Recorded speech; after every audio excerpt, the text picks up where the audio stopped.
chopstick test where you take you know, a chopstick or some kind of a stick, and you just bang on the board, and you know, all the individual components. If any of them make a scratchy or a staticky kind of noise, you need to check those connections because they could be loose. Some of the components in here, especially where you get into the earlier parts of the circuit, you might hear dunk, dunk, dunk when you tap that. That is normal. Same thing with the tubes. A certain amount of microphonics is acceptable. You know, you can hit them and they can go ting, ting, ting. Actually, I find that a microphonic tube, as long as it doesn't start oscillating, so when you start playing, you don't hear your amp going hing every time you hit a note. But sometimes that little bit of microphonic element to a tube actually gives kind of a more open sound, more articulate. I don't know the best way to put it. It sounds nice. It's kind of like PAF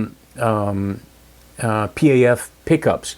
You know, they wound those, and or even original Fender pickups where they didn't pot them, you know, so the wires could rattle around in there, or you know, could wiggle around in the pickups. That makes them very microphonic. It also makes them very live. So if you don't have a lot of problem with oscillation, feedback, and stuff like that, it actually adds to a really nice dimension in the tone.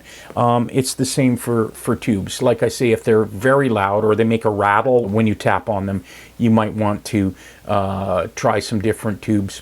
Another thing, if you get microphonic tubes and they're too microphonic to use in the earlier stages of the amp, you can put those later because they don't get amplified. The volume, the noises coming out of those tubes doesn't get amplified to the same degree. When you have it in an early stage, that tube might ring a little bit, and then it goes to the next stage, and that ring gets amplified. Next stage, ring gets amplified, gets to the output tubes, and you've got this ring has become very loud. So that's where you can start getting feedback. So a microphonic tube isn't always a bad tube. I'm not saying it's always a good tube either, but you can take a microphonic tube. If it won't work in V1, try it in V2, try it in V3. You know, it might sound good there. It's not going to hurt anything, of course, unless you get an internal short, but that's a whole different issue.